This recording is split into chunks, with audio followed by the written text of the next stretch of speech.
Is Ayurveda Sattvic? Hi, my name is John Immel, and I'm the director of Joyful Belly Ayurveda. Sattva is considered to be the holy personality, according to Sankhya. Well, to answer this question then, we need to examine Sankhya's spiritual goals. Sankhya aims for calmness, evenness of mind. Sankhya seeks higher consciousness and to be detached from this world. So if we want to know if Ayurveda is Sattvic, we have to know, does Ayurveda follow Sankhya? In many ways, Ayurveda actually does affirm Sankhya's worldview and Sattva. But not all. There are some key differences as well. What about the similarities? Ayurveda borrows Sankhya's model of cause and effect, that like increases like and opposites balance. A person eats a sattvic diet because they want to become more sattvic. That's an example of like increasing like. The concept of balance in general, that comes from Sankhya too. It comes from the idea that pure consciousness is nirguna, meaning a state of complete balance without any qualities, neither hot nor cold, neither heavy nor light, etc. You probably have heard that in Ayurvedic circles. Ayurveda texts describe a healthy mind as a sattvic mind. So, yeah, Ayurveda does tip its hat to sattva. Ayurveda texts also sometimes have transcendence as the goal, which is very much in line with Sankhya. Sankhya seeks moksha, or liberation, and that is a state of transcendence. Here we see from Charaka, who's one of the most famous ancient texts of Ayurveda, saying that health is considered the best foundation for the 4 pursuits of life. And notice that 4th pursuit is moksha.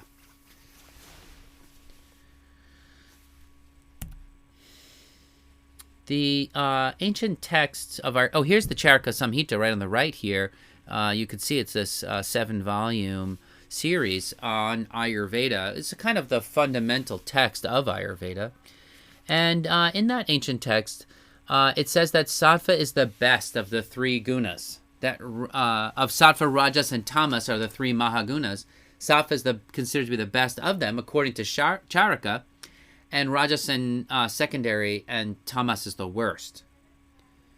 Notice here that Charaka says Sattva is mind, and the excellence of the mind is measured according to how much Sattva is in the mind. So it seems like Ayurveda has a lot of similarities, right? Or praises Sattva. Here, Charaka says we must get rid of Rajas and Tamas in order to achieve salvation. But I also want to mention that Ayurveda is not one-sided on this issue. Later texts leave out, such as the Ashtanga Hridayam, leave out moksha.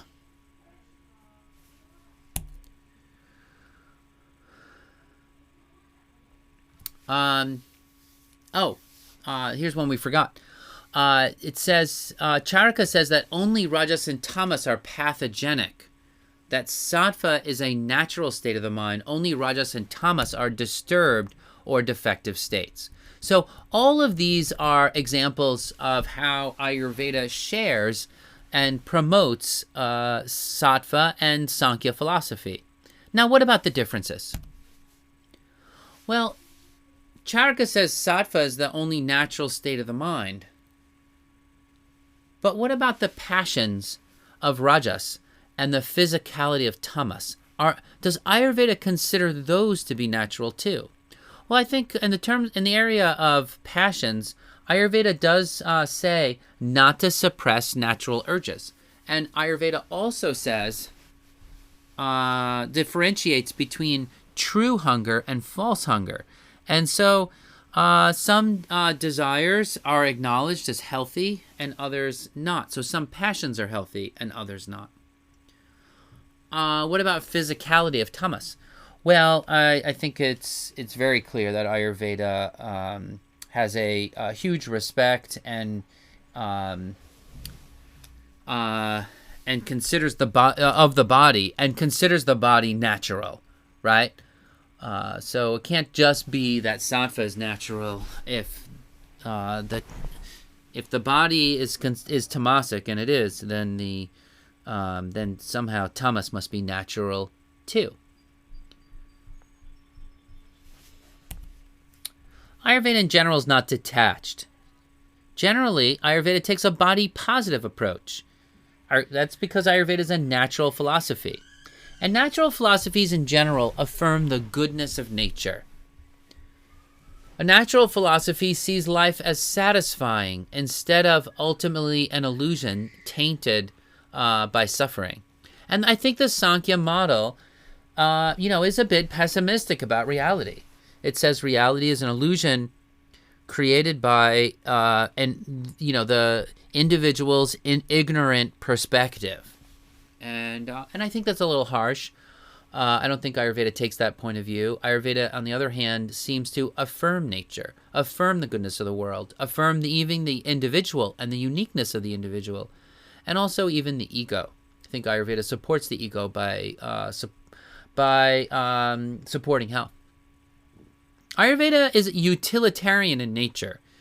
I wouldn't call Ayurveda spiritual, even though Ayurveda says that spirituality is important for health.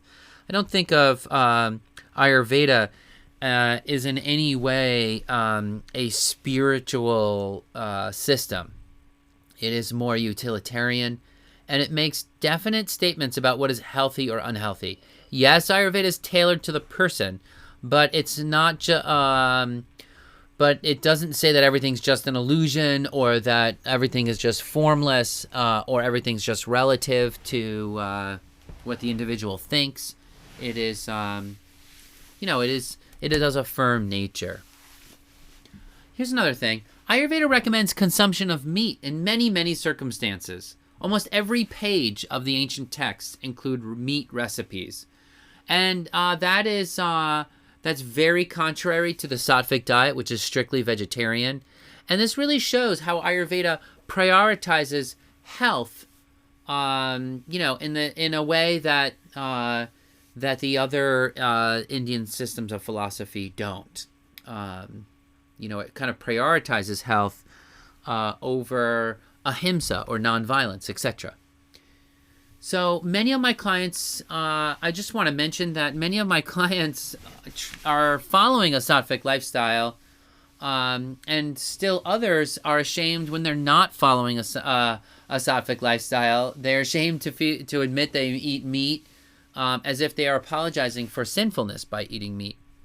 And I've had several clients from ashrams who were not allowed to eat meat, or even Buddhist temples, and I had one client whose only source of food for 10 years was milk. So think about that. Here's what I want to say about this issue.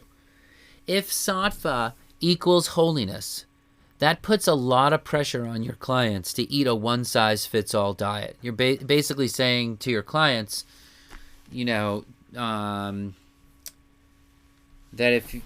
basically it's saying if you want to be holy, you have to eat this way, even if Ayurvedically that diet's not good for them. I think the idea that sattva is holiness implies that only one kind of personality is holy. And I think Ayurveda is a little more flexible than that.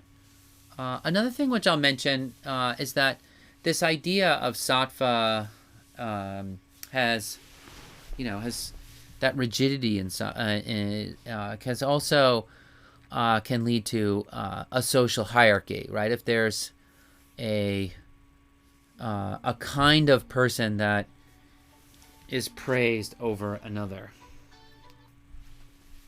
So I've been in several yoga communities and personally experienced this social pressure to eat a sattvic diet, and especially to be vegetarian or even vegan. And as a Vata person, it's just that's not healthy for me. So, also Sankhya's model of total selflessness, total dissolution of the ego, and total gunaless state can deny the material nature and needs of the body, which contradict the aims of Ayurveda and health itself. So there are some pretty serious ways in which Ayurveda differs from Sattva. In practice, they look pretty similar, with the exception of consumption of meat. In practice, they may look really similar, depending upon, the diet that's healthy for a person can be similar to the sattvic diet, but with this addition of meat, it becomes quite dissimilar. We just have to remember that sattva was created for spiritual advancement, where Ayurveda was created for physical health. And so their goals are different. And that's why, like those Venn diagrams, there's going to be a lot of intersecting points, but it's not going to be an exact match. I have had many clients who were cultivating sattva, and that was the cause of their poor health. Seeking sattvic purity ended up creating orthorexia and strict diet austerities, which created a high vata imbalance. I've had clients that hurt themselves by cleansing. I had one client that was vomiting every single day because their guru told them to induce vomiting as a cleansing way, a mechanism to be more sattvic. Or I had one client who only ate carrots for a long time because they were trying to be more sattvic, and at the instruction of their guru.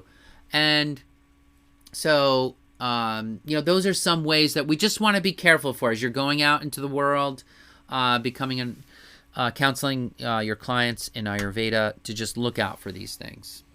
You should know when and when not to encourage sattva, rajas, or tamas. And with that, I just want to mention, I know I've said it a few times already, that many modern practitioners follow a different approach to sattva, rajas, and tamas. That taking the viewpoint that a person needs a balance of all three in order to function, and that it's not just that sattva is virtuous and rajas and tamas are negative, but that all three are necessary, natural, and equally virtuous when balanced, and harmful when imbalanced. So an example of healthy rajas is that healthy rajas gets you up in the morning. Healthy tamas helps you get to sleep at night. And healthy sattva allows you to perform daily activities with focus. One client may need a sattvic diet that calms them or helps them detach, especially from an addiction. Another client may need a more sleepy, heavy tamasic diet, and another client may need a stimulating rajasic diet. So people need a balance. We want some detachment from harmful addictions, using sattva, but also we want to cherish individuals and attach to the good. We want some perspective over a life that's sattvic, but we want to be rooted in physicality and fulfill our commitments. We want some focus on the spirit, but also affirmation of the body and mind as sacred instruments. So I think that rather than seeking transcendence or a strict non-material existence, Ayurveda would propose a balance between body, mind, and spirit. And that's what we teach regarding Sattva and Sankhya.